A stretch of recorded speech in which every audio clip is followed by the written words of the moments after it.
মিশকার প্ল্যানে সোনাকে কিডন্যাপ করে দীপাকে ফাঁসাতে গিয়ে ধরা পড়ল চারু। অনুরাগের ছোঁয়া সিরিয়ালের আগামী পর্বে আমরা এমনটাই দেখতে চলেছি। সবার সামনে দীপাকে অপমান করায় সূর্য প্রচণ্ড ক্ষেপে গিয়ে চারুর নিজের জায়গাটা চোখে আঙ্গুল দিয়ে বুঝিয়ে দেয়। চারুকে বলে, সোনার মা দীপা, তাই তার সম্পূর্ণ অধিকার আছে এই বিষয়ে কথা বলার। তুমি হয়তো বা কয়টা বছর চারুর সঙ্গে থেকেছ, কিন্তু সোনাকে জন্ম দিয়েছে দীপা। সূর্যের রাগ দেখে চারু বুঝতে পারে সোনা আর সূর্যের জীবনে তার অধিকার খুব একটা নেই। তবে চারু খুব রেগে যায় আর মনে মনে ভাবে সূর্য শুধুমাত্র প্রয়োজনেই তাকে ব্যবহার করেছে, আর এখন সূর্য সবকিছু পেয়ে গিয়েছে, তাই আমাকে দূরে সরিয়ে দিচ্ছে। অন্যদিকে দেখা যায় মিশকা দূর থেকে দাঁড়িয়ে এই সমস্ত ঘটনা দেখতে থাকে আর মনে মনে ভাবে এবার তো সময় এসে গিয়েছে চারুকে নিজের দলে নেওয়ার।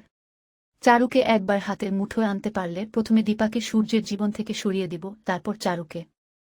এরপর চারু যখন সূর্যের খারাপ ব্যবহারের জন্য একা বসে কষ্ট পেতে থাকে তখন মিশকা গিয়ে বলে, আমি টিশকা, মিশকা সেনের বোন, আর সূর্য হচ্ছে মিশকার সন্তানের বাবা।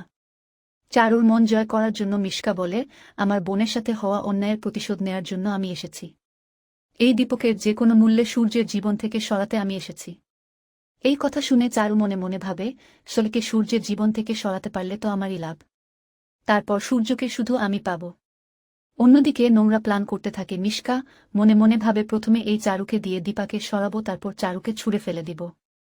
মিশকার এই নোংরা ষড়যন্ত্রে হাত মিলায় চারু।